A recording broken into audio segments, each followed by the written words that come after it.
guys? Today we're talking about retired athletes. So I recently found some questions online that pertains to it, and I thought they were really good questions, so I thought that we can go over them and kind of explore what it's like being a retired athlete.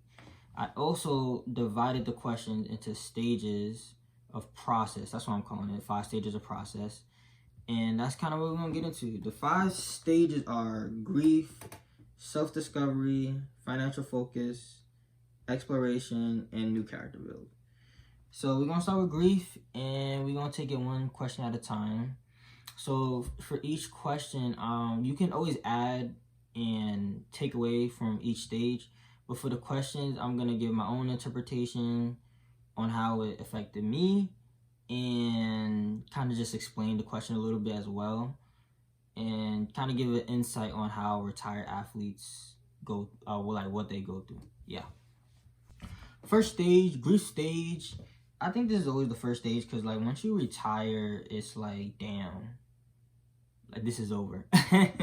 That's it. Okay, so first question is it normal to go through a mourning period once your days are over?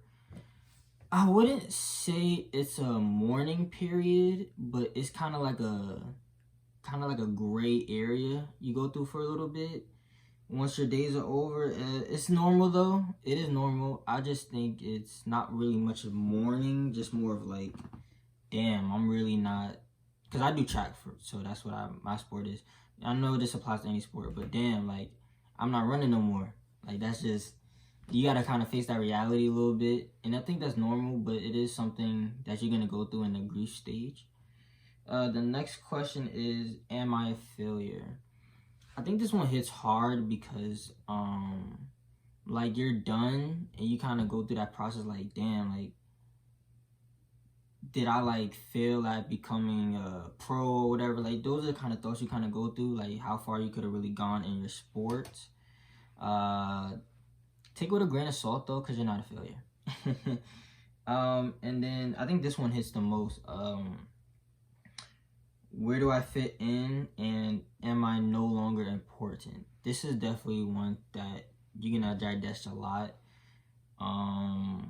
Because as an athlete, for some people, not all, but for some people, that's kind of like your everything.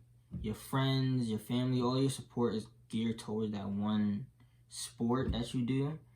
And now that it's over, it's like, where do I fit in now? And then, like, because that was like your center of attention, that was like your center of everything, like, are you important anymore? You know, so that's kind of questions that you're gonna go through a little bit. For me personally, this one kind of hit me a little bit hard because track was my everything, and it wasn't really much outside besides track. So fitting in afterwards, it was not easy. Kind of figuring out my rhythm and trying to figure out how am I important now after track is over. It took me a little bit to digest that one, but you know, you get through it. Yeah, so, but yeah, that's the grief stage.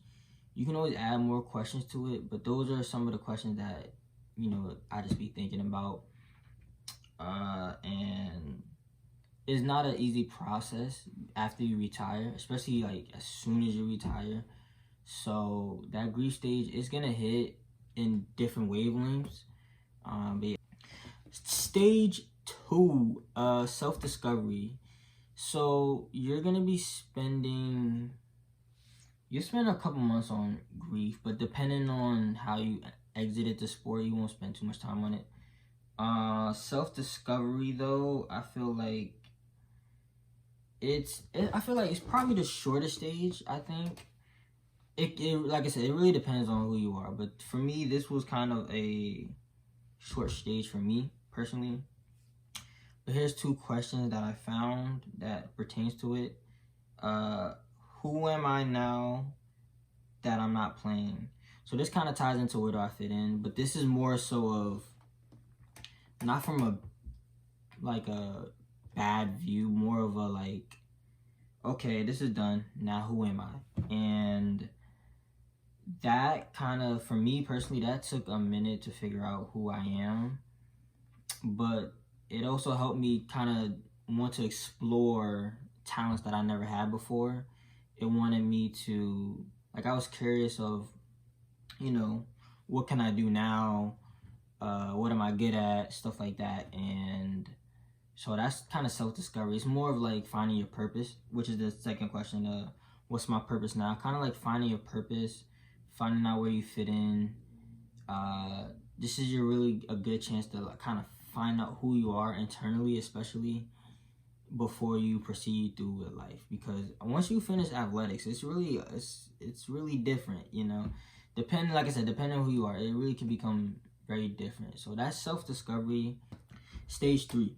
Okay, so financial focus, I made that stage 3 because as an athlete, like I said, depending on who you are, if like, for example, if you're D1 and you on scholarship, like you kind of get supported through school, food, and a lot of stuff. And then if you're not, you kind of still got to pay for that. But financial focus is definitely a big one because I feel like and a lot of investment goes into the sport too. And so once you retire, it's kind of like, it kind of can hit you a lot. So how will I make money now? This is a big one because, like, if all your focus and attention is towards, like, for me, track, or for someone else, football, whatever, it's like, what do I have time to fit in a job or stuff like that?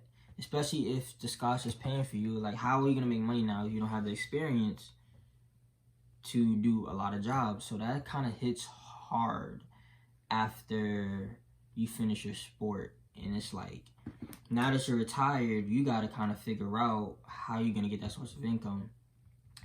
And I've seen that a lot, especially in my sport. I've seen that, like, I've seen people who's close to retiring and now they got to think about jobs, and now they have to balance between work and track. And, you know, sometimes they'll have to completely cut off track just to support themselves because now they have to figure out work and stuff. So that, I feel like the financial aspect, it doesn't really get taught, or how to balance that into your sport a lot. And I feel like that needs to be more because it hits hard. Like for me, I did work, track, and I did school, so it was like a triple stress. And the more that I got closer to retirement, it was like, damn, what am I gonna do for work now? And because you miss out on a lot of internships and stuff, it kind of hinders it can hinder your career a little bit. I'm not gonna lie. Depending on how you set yourself up, it can hinder your career if you're not financially aware about it, you know. So how will I make money now? That is a big question. And for me, that hit hard because as soon as I retired from track, it was like, damn, I got to get a job and I got to figure out how to support myself. And that has not been an easy thing to do.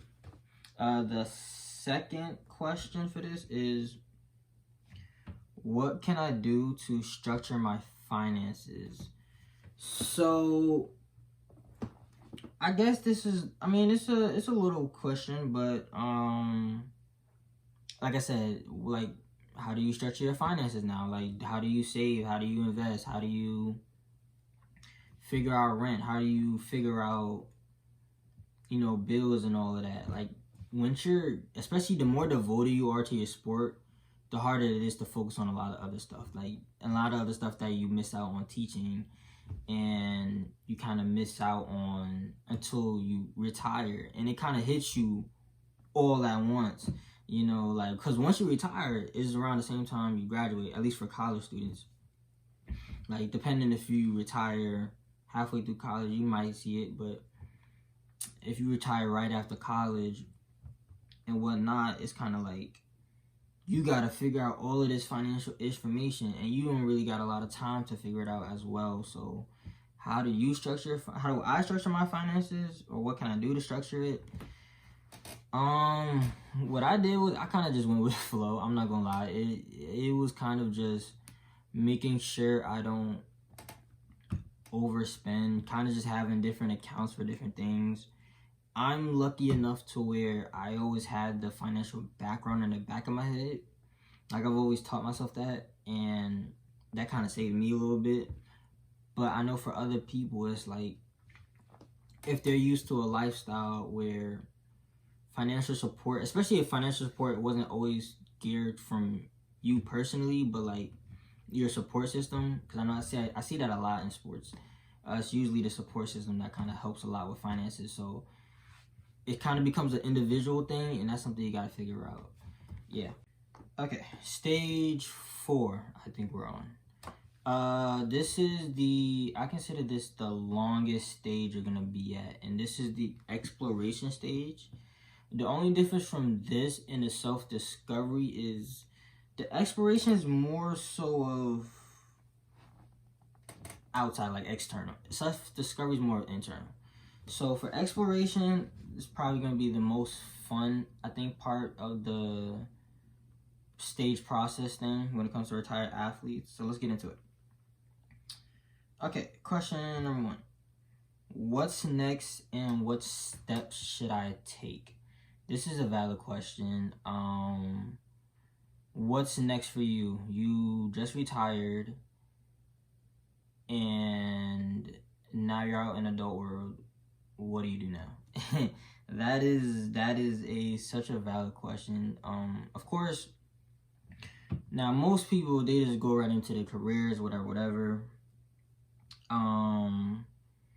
Yeah, and then some people already have a plan, right? So they'll have a plan, they'll have good majors, and they'll go right into the thing. They plan right. Some other people, though, especially ones that's very dedicated to the sport, would, I don't want to say hinder their career, but kind of like they'll go into majors and stuff that has stuff that like they really not caring about, or like that's just easy to get through while they focus on the sport. And then by the time it's come to hit adult life, it's like, damn, like, what am I going to do with this now? You know, type thing. So what's next? Definitely going to have to spend time thinking about that, and the steps you should take to do that. So for me personally, what's next was business. That was me. I did business. I did a major. I thought it was going to be good, but it didn't really hit as well as I thought it would. The steps that I had to take was kind of just figuring out where I want to be at in life.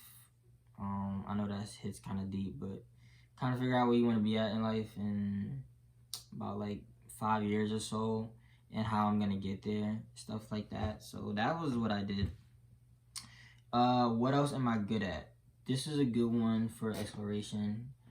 Giving yourself time to figure out what else you're good at. Me, what I figured out, like, I'm good at cooking, and I have a cooking business now. It's so funny.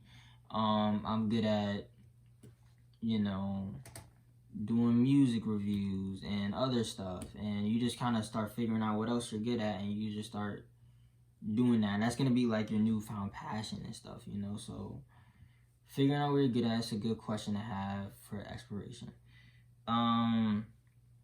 How can I adapt to a new family and social routine? So by family, I think they mean like, for example, for me, track family, that was my family. Now it's like I'm out of track. Now for some people, for most people, their sport, they stay with their sport family. For other people, if that's not your family, you kind of find a new type of family. Like what's that gonna be? Like, is it game family? Is it work family? Is it, you know, you gotta figure out what's your new family now, and your new social routine. Because like for track, my social routine kind of was based around the sport a lot. And for other people, like I said, it's so different. Some people are really good with maintaining a social routine out of their sport. Some people are bad at it.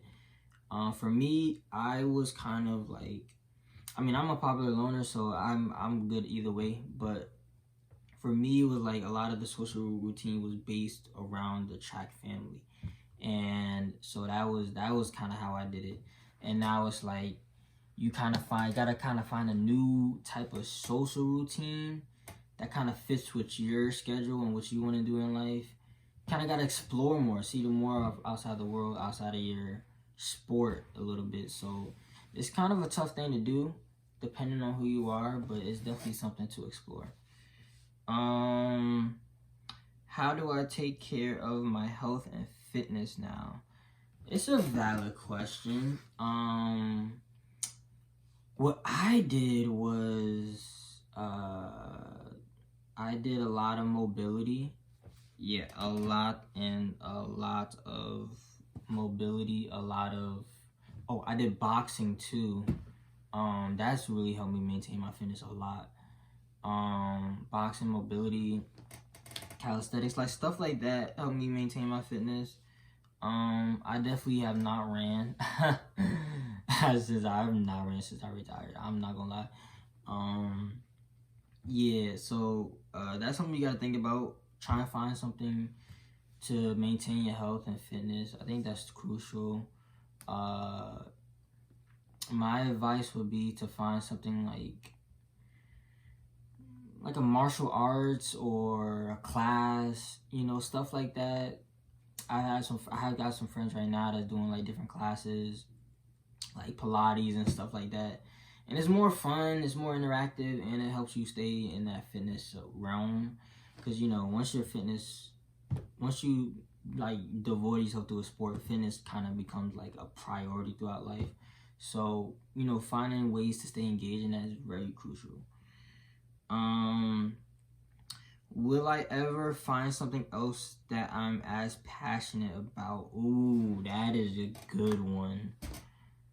Ooh, I'm not gonna lie, that's not easy to do, because for me, I started in high school, I think freshman year, and that's 8 years devoted to track. For some people, they started since they was in diapers, and it's like your whole life is that, and that's been like your whole passion. So it's like, how can you find something else that you're as passionate as that? It's gonna take some time. I'm not gonna lie to you, it's gonna take some time. For me, it was semi-easy because I'm passionate in a lot of things. But when you just put so much blood, sweat, and tears, so much money and time into the sport, it's like, that's like your everything. It's very hard to top that. And it's not gonna be an easy journey for that. I think that's gonna take some time to find something that you're as passionate about.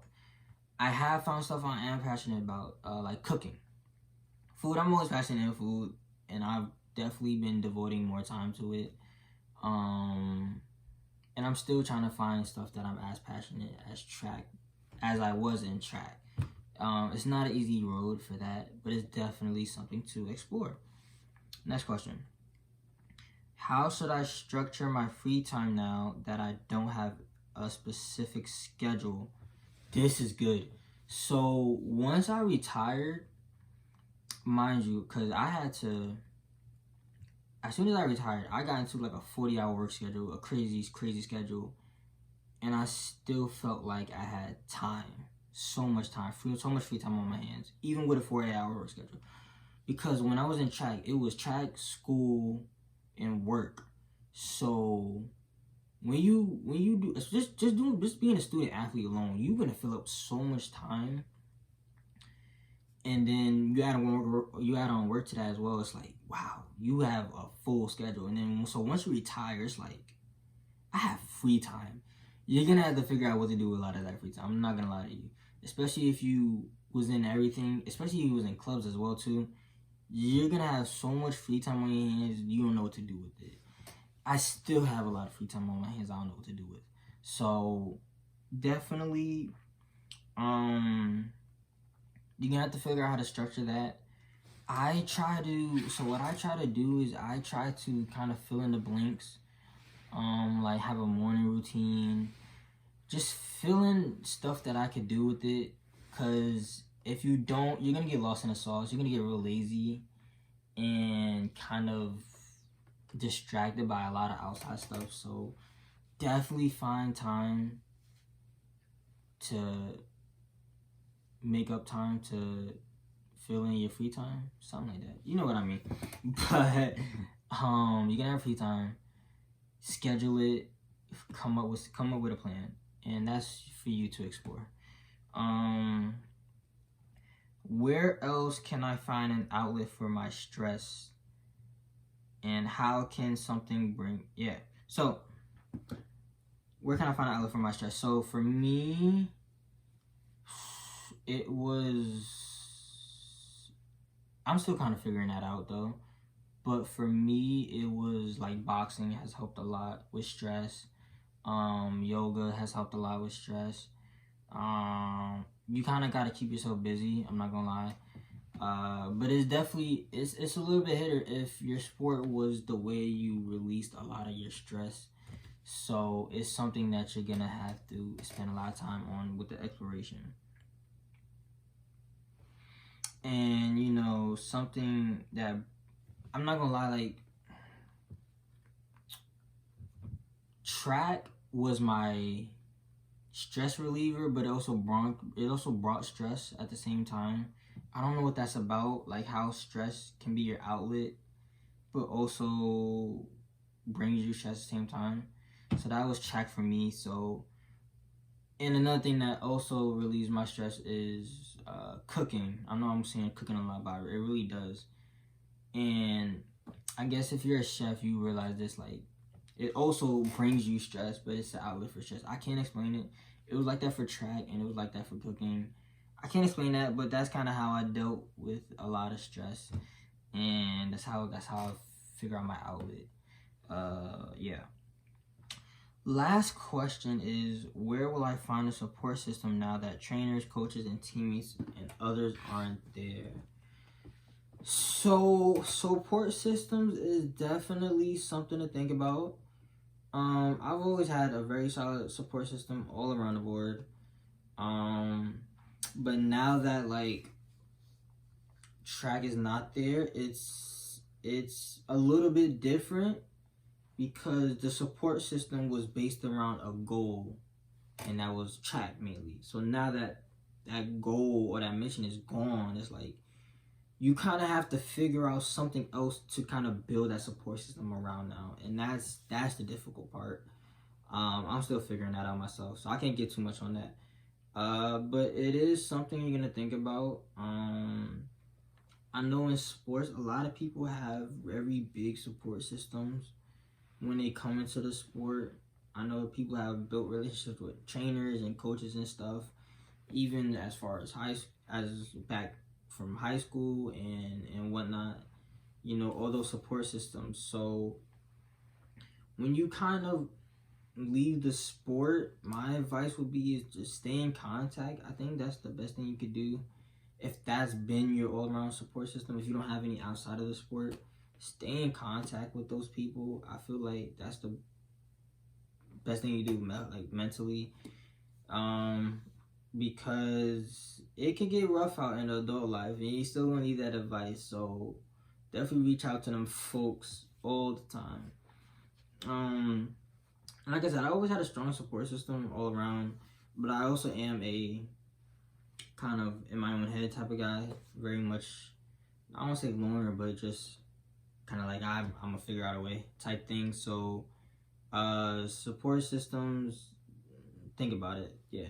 And that's the stage for exploration, and we're gonna move on to the next one. Okay, new character build. This is the last stage of the process of as a retired athlete, and this is where there's no questions really for this one. This one I just added on my own, and I only left one question, and that is who you want to be now versus who life restricted you to be. So, I don't mean this to be deep, but like, who you want to be now as a retired athlete, like who you want to be after you retire, is gonna be hard to figure out overall, and how life restricted you to be, you know, when you're an athlete, you kind of got restricted from a lot of things, a lot of disciplines and stuff. So, and this kind of speaks to like, you know, majors and your career wise, and you kind of discipline yourself to think a certain way and be a certain way, and now you got to kind of not unlearn it, but you're gonna have to kind of adapt a little bit more to adult life and fit in and who you want to be now. I feel like that really didn't get answered enough in the sport because you devoted everything to it, so you didn't have time to really think about it. So that's something to think about. But yeah, you're in your new character build, you're in your new era, so you gotta kind of, you know, build on that. You feel me? Yeah. So, but yeah, that's the 5 stages of process as a retired athlete. These questions, I really love them. They kind of fit how it goes on, things that people think about when they retire. And don't just take these questions and not add more. Like, if you have more questions, you know, you should ask yourself those questions, add more to the different stages. And I feel like it's gonna help you transition a little bit better as a retired athlete. Like for me, speaking from my experience, it took me about like a year. I'm not gonna lie, it took me about a year to kind of get adjusted to adult life, because I kind of rush into things, being stupid, whatever. And so it took me a minute to really adapt. I kind of got forced into the work labor with 40-hour work schedules and all this and that and stuff I didn't really love to do. It was a process, I'm not gonna lie. So, and it happened right after I retired. You know, I graduated, and you know, you get hit with a lot of reality and stuff. So it's gonna take a while. Like for some people, they can figure it out like a month after they retire. They're straight, they're good. Some people it could take a couple months. For me, it took a year. For some other people, it could take probably longer. I don't know. Everybody's process is different, but I feel like with these set of questions and, you know, adding it as a process, I feel like it's gonna help people figure it out better and make it more easier on them as they transition into adult life, which is a scary scene. So take this, do what you want with it, do what you want with this information. It's Prince Achilles, been real. Stay tuned for more episodes. Make sure you like, comment, subscribe. I'm gonna leave all this information on the description jump where I found it from, because you know it was very valid. And if you have any other questions, let me know. Hit me up. Any advice, hit me up. All that stuff, valid. This been Retired Athletes. Next, crunchy bodies? Question mark. I don't know.